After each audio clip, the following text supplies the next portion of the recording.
Hello. Welcome, brand innovators. Hey, Jill. Hi, James. How you doing? I'm amazing. How are you? I'm doing fantastic. Fun to be here. All right, I'm happy the rain stopped. Yes. So this is our. There's no fire, but it's a fireside chat. And hello, welcome, friends. And so what I wanted to do was, so Jill and I have been working together since before I had gray hair. And what I wanted to do was kind of do a retrospective Jill's greatest hits sort of a thing. And Lucky me. Yeah, no, I was thinking about it. It's been more than a decade, 4 different organizations, and just an incredible body of work. And I thought it would be really fun for everybody to see what we've done together.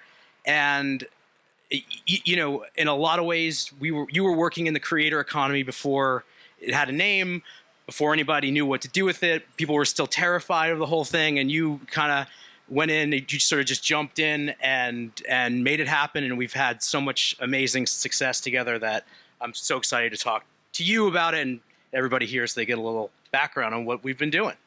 Love it. I'm excited. Is my mic on? Can you guys hear me? Okay, great. Okay, good. You can just project. Okay. I'm excited. Like it's so interesting, you know, in a world where there's so much happening and things can feel transactional. I mean, this is a story about investing in relationships, doing great work. It's been amazing to see the Tongal platform evolve. So we'll get into it. But yeah, we've done a lot of cool things together and become really dear friends. And it's fun to work with great people and keep pushing the boundaries. Absolutely. So we talked about I want to talk about the accolades. This has been a year of breakthrough awards and accolades for you, Jill. So congratulations. Thank you. The one I want to talk to you about the most was, what was it, a month ago in New York? Yeah. You were in May. The recipient of the Women in Communication in New York Matrix Award. So congratulations. Thank you. What's that all about? Can you tell everybody what? Yeah, so the Matrix Awards celebrates women in communication. I feel incredibly humbled to be in the good company of people like Michelle Obama, Halle Berry, Katie Couric, Barbara Walters. It is an organization that celebrates women in communication to groom the next generation of women in communication. So the adorable Allie Love hosted the event. I was recognized with Meredith from the New York Times. A lot of boldface Nina names. Garcia. A lot of It was really special. It was a beautiful, beautiful night to celebrate the impact that we have in the work that we do, and the proceeds all go to provide scholarships to the next generation of women in communications. And we raised, I raised over $300,000 through the generous support of partners who came to be a part of it. So it was exciting. I thought it was really inspirational, and the scholarship part of it is really something that's near and dear to my heart, because when it comes to Tongal and what I've been doing for a long time now, it's really all about giving people opportunity that they wouldn't have normally, and giving them access to people like Jill who can really help make their careers. Yeah. So that was really exciting. So one of the things I heard at the Matrix Awards is that you get energy from breaking rules. That was the theme. I do get energy from breaking rules.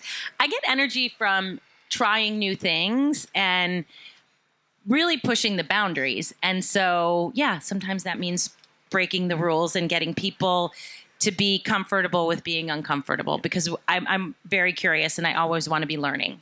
And your mom told me that too. I met your mom. Quite proudly, I'm sure. So was that something that you did as a kid when you were younger? Were you always a rule breaker or a rule follower? Oh, it's such an interesting question, because I'm the oldest. And so I really was expected to follow the rules of, you know, like going to bed on time and, you know, going to church on Sunday. And I did all of those things. But I was also I was clumsy. I was breaking things. And I realized that, you know, for the most part, you could break things and things would be okay. And I shared a story at the Matrix. I had a very lovely relationship with my father, who I lost 2 years ago. And he loved to encourage me to push my boundaries. And so one of the stories I told started with a snake. And I was about 8 years old, and I was at the Lincoln Park Zoo for a reptile experience. And at the end, the curator had this enormous boa constrictor and said, we'd like to invite someone up to put the boa around their neck.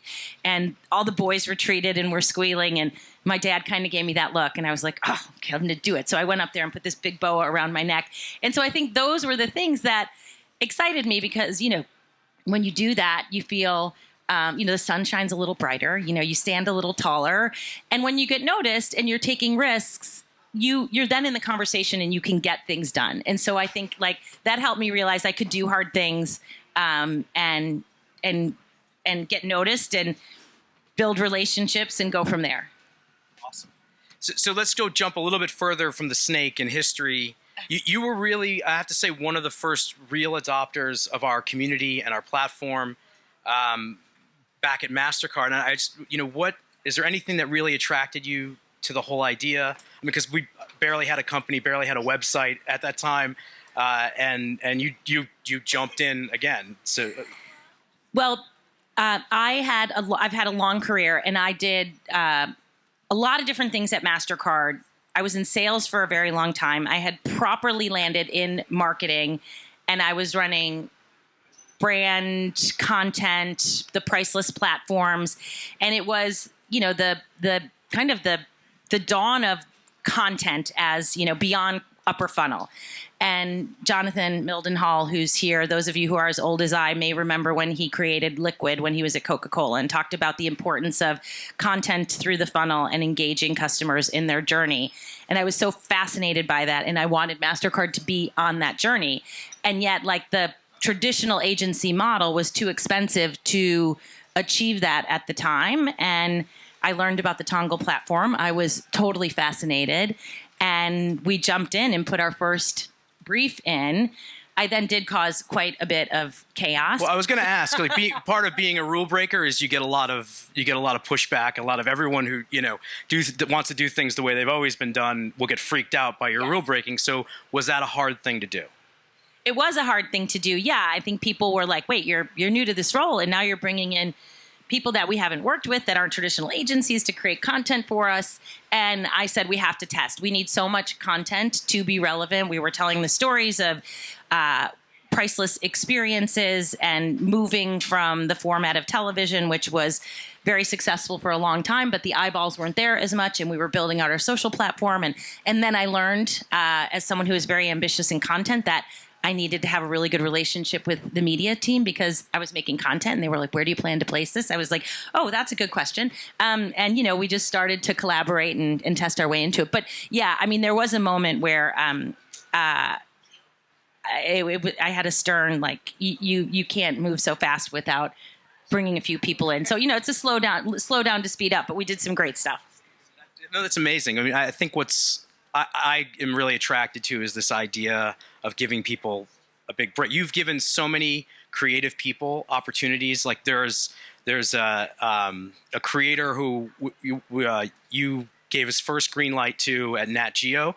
He's earned $1 million on Tongal making content from him. He's done work for incredible brands and all those things. And you've done that sort of over and over again. So there's a little bit of a nice, thing of giving breaks. I was going to ask you, did you get a break in your career? Does somebody give you a big break?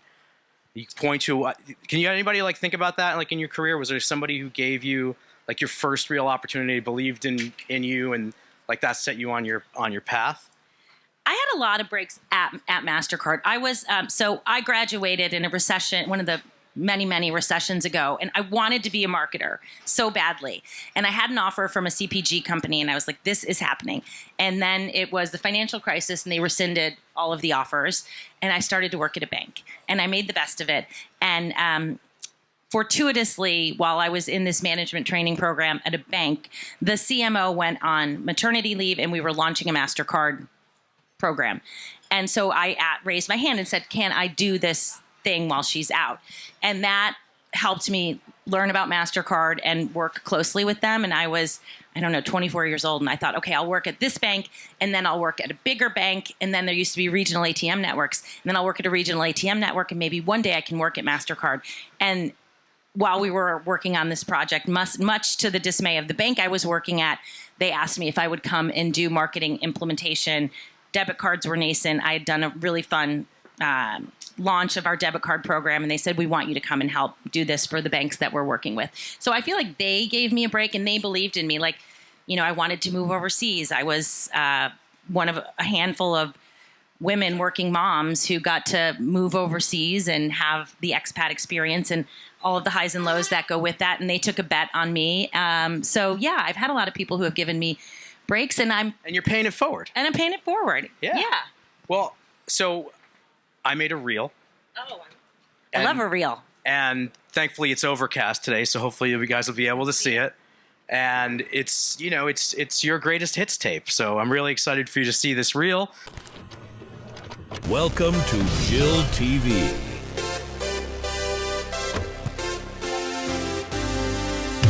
Leader, innovator, risk taker, rule breaker. Welcome to Jill Cress's greatest hits.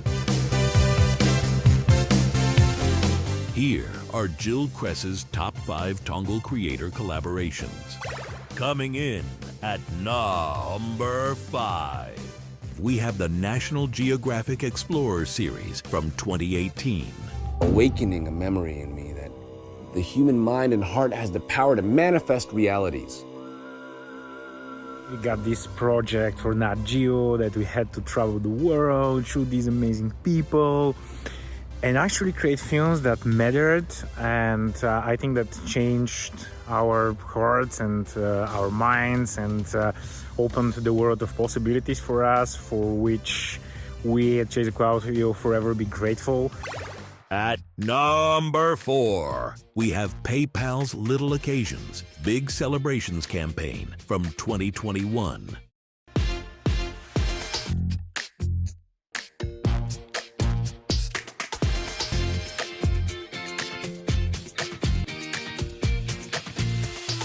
Hi Jill, Don Breda here. A tremendous thank you for trusting me as Tongal's campaign director for PayPal.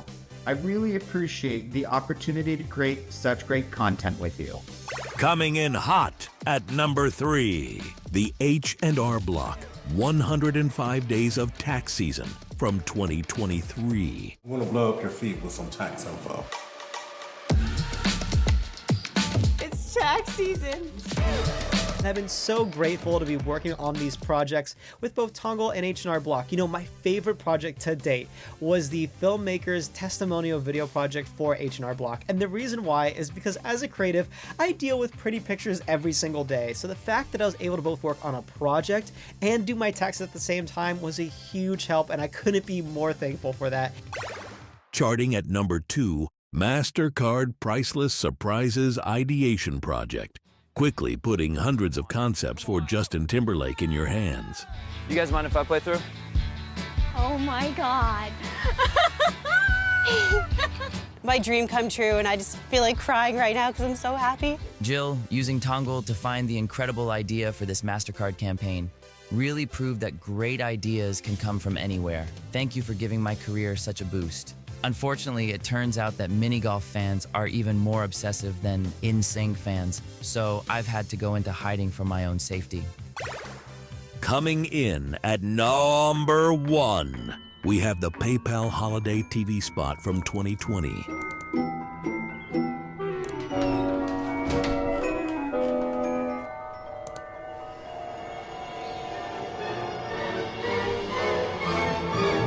PayPal's Make It One to Remember holiday spot is a piece of work that is very near and dear to my heart, and I can't thank Jill enough for her support and making that project not only possible, but also a wonderful experience. There is a lot of trust that goes into hiring a creative team, and I just feel incredibly lucky that she trusted Tongal and myself and gave us so much creative freedom to bring that project to life. Thanks for watching Jill Cress's greatest hits. Thanks to these Tongal filmmakers. And thank you, Jill, from the Tongal creator community. Wow. See how many people get a greatest hits album? That's amazing. You know? Well, can we talk about, I do want to talk about the Backyard Nutcracker a little bit. Let's talk about it. That was iconic and amazing. So I don't know if you know this, but the idea came from a woman named Rebecca in the middle of the country. And we put out a brief, to the community asking for just concepts on what to do for a holiday campaign. And this was... And it was COVID. December of 2020. Yeah. And she came up with the concept of doing the Backyard Nutcracker. And then Kelsey Taylor, that director, got a hold of it and blew the thing out. And the next thing you guys are on like a TV show together. Do you remember that? Yeah, we won Tamara Hall. Tamara Hall. Tamara Hall. Yeah. Yeah, they were so touched by that story, and it was so hard to get any production done during COVID. PayPal was in transformation. We didn't have a creative agency of record, and we needed something to get people to consider shopping with PayPal more over the holidays, and we were relaunching our wallet and the importance of the app. And that was amazing. It was it aired on, it was our hero television spot, and you got a ton of publicity too.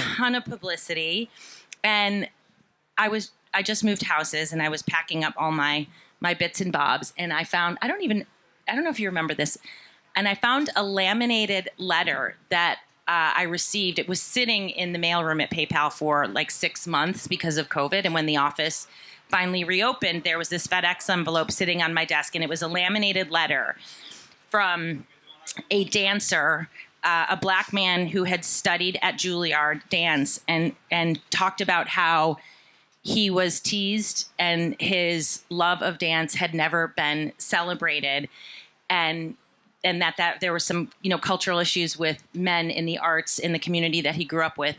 And he said he felt like that spot, which was a dad trying to recreate the Nutcracker for his daughter and learning how to dance, was a recognition of all of the people who, faced a lot of challenges to perfect and celebrate their craft. And I saved it and have it framed now, because it was like such a reminder that when we create content that speaks to things that people are going through, like, you really create that emotional connection. Well, especially if you get ideas from, customers in a way, right? Exactly. Yeah. And I don't know if everyone, so like what's amazing about the Tongal community is it's an enormous community, and you brief in from ideas through, and then all the way through to production. And, the JT one was a great one because we were, marrying a big campaign that was organized around priceless surprises, but needed to activate it in kind of grassroots over the weekend. Ways. Yes. We were coming in really hot with that one. Fantastic. Well, so H&R Block. Yeah. I've had a lot of CMOs call me up and say, Jill Cress called me and she told me that you're her secret content weapon. So I want to ask, is it hard to get something like Tongal adopted at new organizations, or at this point you've proven that it works so well? But I mean, when it comes to implementing a content model like this, is that a challenge in marketing? Or is it something now where everyone understands the idea of creators? Like, everyone understands the idea that there's real talent everywhere, and you just need a way to interact with it. But I'd be curious, for everyone's sake, is it a hard thing to do? It's getting easier for sure. And now with that sizzle reel in my back pocket, I think it's going to make it easier for me to sell the work that you guys do. I think the biggest thing is getting people to consider doing things in a way that they have not done them.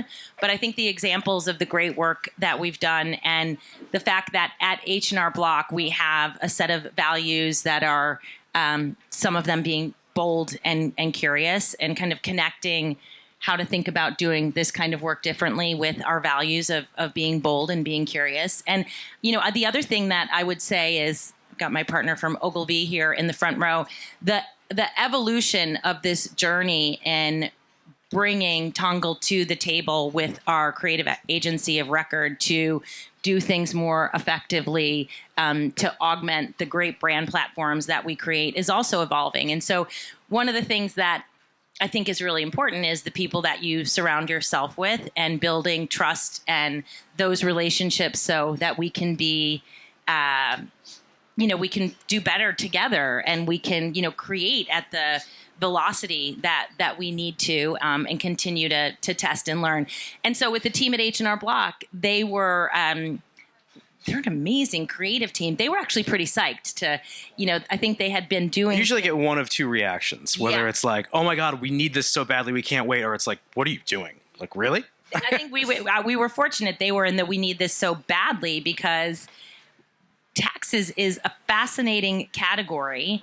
We have 105 days, as you saw, to capture what we hope every year is more than our fair share of demand. The total addressable market is about 150 million Americans who have to pay taxes, and every one of them has to take an action. I haven't sold a product before where you must do something. And so 150 million Americans will do something, and we work really hard to bring our values of giving them the expertise, care, and help that they need around the most significant financial moment of the year for most Americans. And the scariest. And the scariest, exactly. You want to get it right, and we've got that expertise. And so the velocity of content that we, the quantity and velocity at which we have to publish to win with new audiences was something that we had been working on. And I said to the creative team, you got to meet Tongal. And they were like, oh my God, this is exactly what we need. And they have embraced the platform, and it's been great. It's been awesome. Well, all right, last question. And it's not going to be like an inside the actor studio kind of a thing. Okay. But another thing I heard at the Matrix Awards was where there's a Jill, there's a way. And so I'm curious, is there a moment in your career when you surprised yourself at getting something impossible done, personally, professionally? That is my parents used to say that, because whenever I wanted something, like, I would deconstruct furniture to make something that I wanted and couldn't get. I wanted a new bike and couldn't get one, and I went in my grandfather's workshop and built and had him paint it the color that I wanted. So it was like, how'd you do this, Jill? It was like, and that was, where there's a Jill, there's a way. I think that I'm really proud of that PayPal spot that we did, because it was COVID. Our budgets were really, really constrained, and we were in this dilemma of needing to launch the new enhanced PayPal app with, a budget that was tiny and a environment in COVID. And I said to the head of marketing, like, I promise you I can do something really great that'll be worthy of putting on television. And I think they looked at me and they were like, that's cute. Here's a little bit of money and go see what you can do.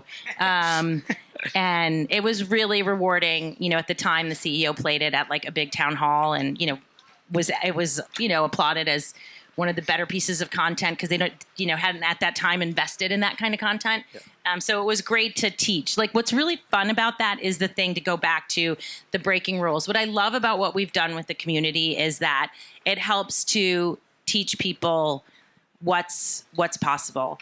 And then the other thing I'd say is, I already said it. I always wanted to move to Europe with my family, and I raised my hand to do that. But I do remember like being on the plane with the team Cress, my husband and my daughter looking out at Chicago. She was 7 years old. And I was like, oh my God, what the fuck have I done? Like, we're moving to Brussels and I have no idea what to do. And one funny story on like, I love storytelling. We just moved. I found, I'm sure they don't do this, because I don't think they teach penmanship, but the lines with the little lines in between where you learn how to write and then you draw a picture on top. I found one that my daughter wrote, and it said, last week I went to see my new house in Brussels. This morning I stepped on a cicada. It was cicada season in Chicago, and I was like, from the mind of a 7-year-old, like, I was like the contradiction of like what was interesting in her life. Like, I went to Brussels this morning, I stepped on a cicada. I was like, oh, the things I have done to my family. But it's all worked, and we're richer for it. Well, that's awesome. Richer spiritually, and Well, congratulations on pulling it all off. It's not, you can't say that about everybody, and you really did it. And I just want to say thank you for your partnership and support over the years, and thank you for all the creative people who you've provided opportunities to, who were able to start their careers and maybe not had those opportunities any other way. So, and thank you. Awesome. You have been an incredible partner. I will text James at all hours of the night with crazy ideas. I'll send him a piece of content and say, we need to do this. And he and his team always jump in, and it's really been, I'm really proud of what we've done, and how I'm so proud of how your platform has evolved, and how you've been, like, as a founder and entrepreneur, how you have followed where the market has gone to deliver, even more impact with every iteration. It's been great to see you have the impact that you have for so many people in this creator community, and for the brands that you support. Well, thank you. Awesome. Well, thanks, everyone. We're good, David? All right. Thank you, Jill. Question. Thank you, James. Questions? All right, don't ever freak out at once. Let's go.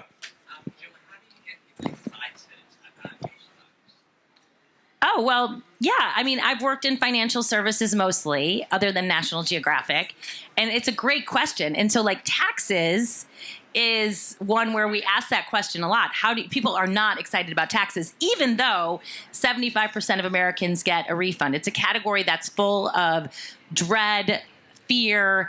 And so what we try to do, like the brief was, how can we take the pressure out of the category? And one of the things that we did this year was we launched a first ever tax Scott, Max, the tax mascot.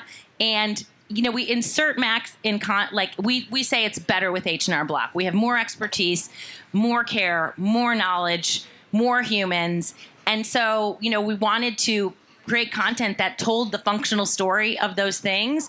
But at that moment of the functional win, we have Max, who kind of comes in and has this celebratory moment.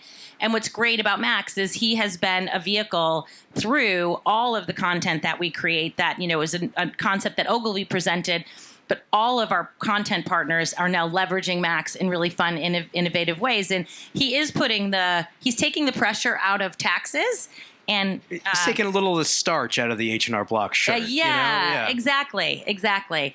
And so I think that's the other thing I would say is, like, you have to be honest with yourself. And like that, when I got to H&R Block, I was like, this is a really tough category. Like, how do you get people to be excited about taxes? And Max is doing the trick. I was just talking to my friend at iSpot. He's driving lots of brand favorability and consideration. But you have to understand the challenge, be honest about what you're trying to achieve, and then take risks, like putting a plushie in a tax commercial. I will tell you, while we were filming, I had a moment of anxiety, and I was like, I think the board is going to fire me, but we need to do something. And Stephanie talked me off the ledge, and we have a really successful approach to taxes now with him. Thank you for asking. I love that question. One of the things that I really believe in is empowering people to take risks and to really instill confidence that if we fail, I've got their back. We did a crazy piece of content last year. We allocate a little bit of budget to kind of F around and find out like what's going to work, how far can we push the boundaries. And we came up with a parody on Love Island. It was called Responsibility Island. And we sent for Gen Z kind of stereotypical personalities to an island where the only way that they could get off was if they learned how to do their taxes themselves. And it was racy. They were, there was bikinis and dancing by the pool. It was, like leaning into this kind of content that Gen Z likes. And as it, came to fruition, the team was like, this could either be a huge success or, it could create some brand risk. And I said to the team, like, we're doing it in the right way. And if we fail and if there's any heat, I've got you. And the other thing was, like, I really, to the point about even embracing, like, new partners, I really try to encourage now the teams to own that. And for me, not to be close to the work, but for them to, present it and just remind them that it's okay if we fail. And I think I have enough trust in my team because I have demonstrated that I've got them, and just like encouraging people to F around to find out within reason, right? The majority of our budget is committed to really proven tactics, but we keep pushing the boundaries on what we want to learn. And our team did a really amazing thing. My head of growth and media, Alice Colarusso, is here. We integrated ourselves into Minecraft with our Max character this year. And so it's like, putting ourselves in gaming is, but it was like, do it, we'll learn. We're, doing content on Reddit. We're just like, we're always like looking at what are the new formats, where are the eyeballs going, and testing new ways and being okay if it doesn't deliver. Freedom to fail. Yeah. Yeah. Freedom to fail is I'll important. cut it off. Thank you. Way to wrap it up. Freedom to fail. Fuck around and find out. They made it off the island. Yes. But it was so like, yeah. Did anybody get audited after that?